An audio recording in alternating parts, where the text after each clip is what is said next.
Arrows are essential for the Selk'nam lifestyle, since with them you hunt and get much of what you need to live. From the practice of hunting, Selk'nam families have depended for a long time. Because of this, it's hard to think that this arrow was willingly sold. If we try not to think in a dark and negative way, it is possible to give a more comfy explanation on how this arrow was sold. We could say that this arrow was one of the first arrows an inexperienced Selk'nam ever made. And he was interested in selling it because it wasn't completely functional.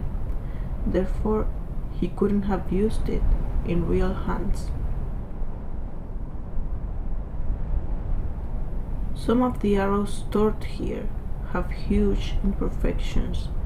Wood has no smooth surface, or they are not straight enough, imperfections that will make the archer fail every time he shoots.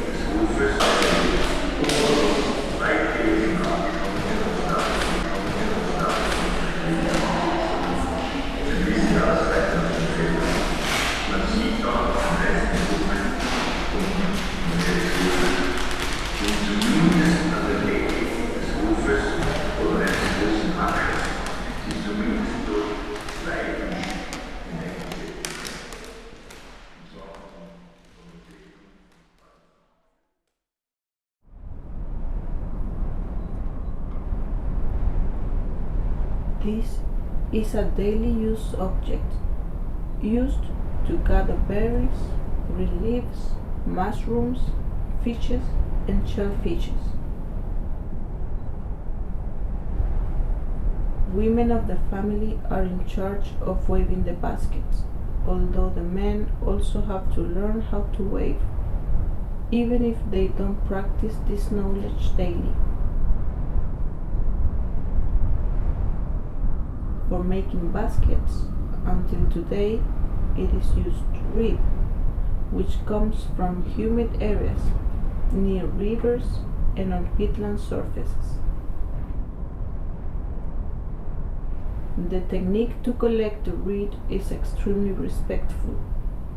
It is never just cut or taken from the roots. This is to promote the growth of the reed and to avoid scarcity during the next seasons. There are also ancestral techniques to extract and prepare the reed before weaving it. We know the selection of patterns and knittings. Even the direction of the knittings are a kind of signature or fingerprint of the author. Nowadays, after over 100 years since these baskets were created, we can contemplate the knittings, details, and firmness, qualities that make these baskets perfectly useful for the purposes they were created.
It is an element of spiritual characterization and invocation, fully sacred, since through it a spirit is called to ask wisdom and to show its importance to the heroine.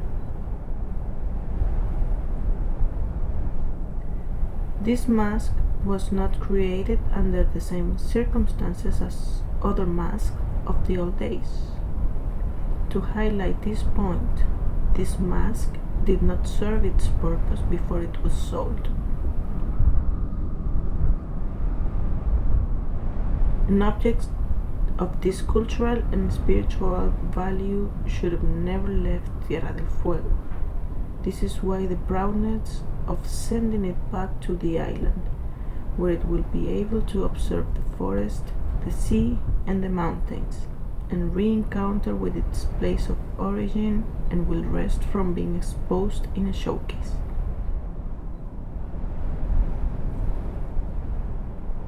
The act of returning this element to Tierra del Fuego is a symbolism that shows respect and empathy, coming from contemporary people toward the object itself, but also to Selk'nam people still living in Tierra del Fuego.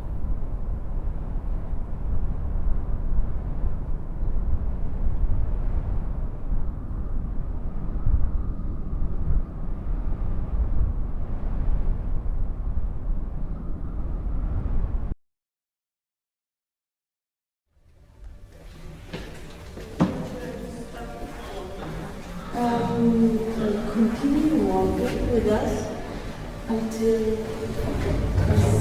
this is just a storage room.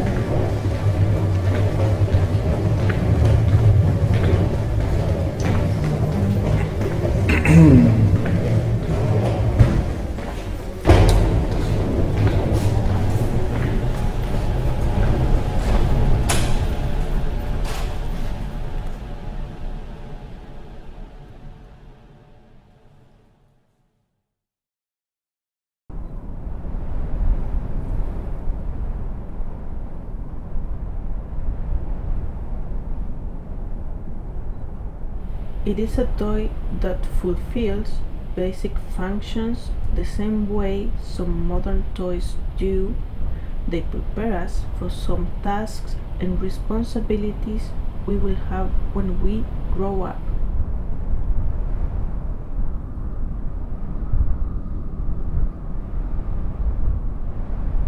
She was the crazy and funny aunt in the heroine, the person observing every little change the soil and trees show when they, the family, lived for a long time in the same place.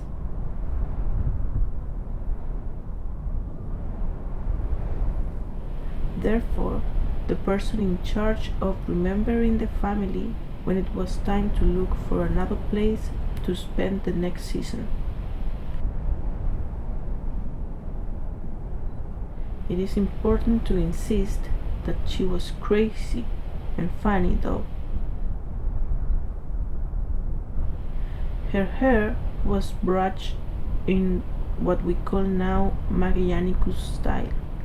Her principal stylist was Chenu, the wind, and every time she wanted to convince the family to move out, she never spoke like a normal person. She sang songs about stories of the consequences of staying much longer in the same place.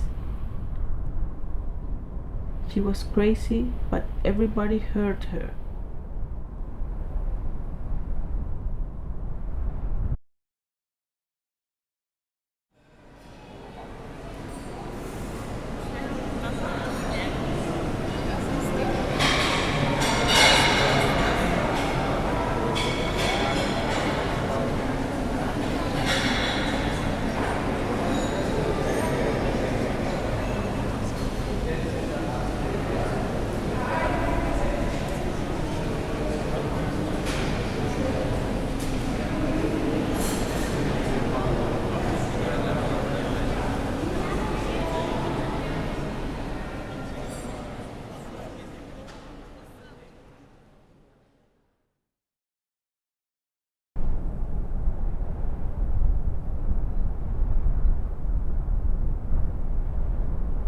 It is a stone worked with subtlety but strongly, small and with little sharp.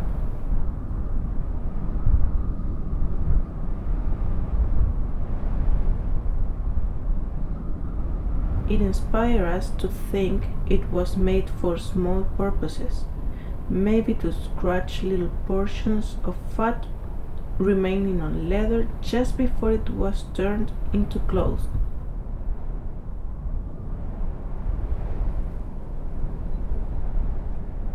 Even when it is a simple tool and apparently of a low value, the style of stone carving was equal to a signature.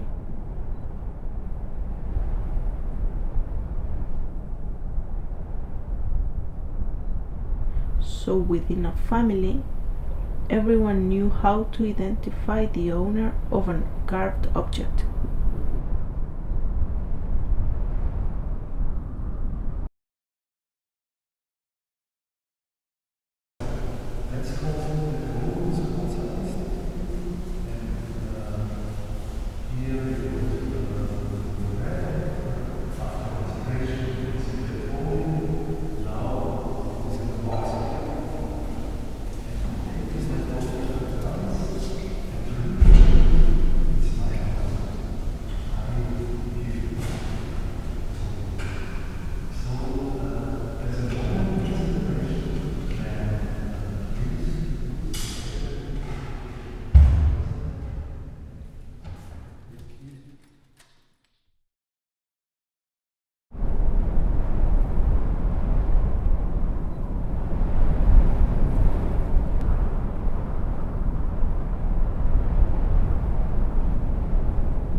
Very useful against the wind and in the hunting of the guanaco. Hunters use this triangular piece made with guanaco skin to gain height and to blend in with the environment and the herd being hunted. It is a piece of costume, not so special, but rather of daily use. History recognizes this piece as an ornament exclusive to male hunters. Despite this popular belief, the koshel was worn by both men and women.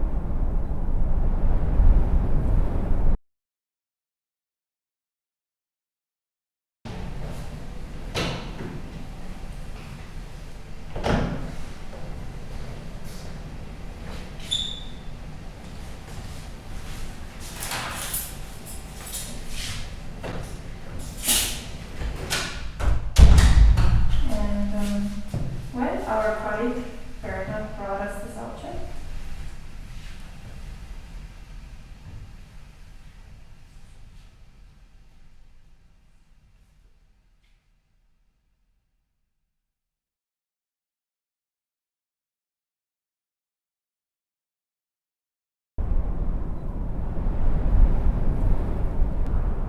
Tensioned, staked and resistant fabrics are part of a set of temporary shelters transported from one side to the other, moved by the search for a no so distant past. Complex groups belonging to different ethnic groups and cultures were part of a select group of specialists for the search for cultural traces. In transit, they left objects and marks, their own signs and leaves. Remains of food, grease, and faces now litter the discontinuities in vegetation that mark their passage. Despite being late cultures, they used fire and overhangs as a metaphor of a collective memory that unites and bends, fixes common forms and ways. Despite the distance in time in which the searchers and the searched lived.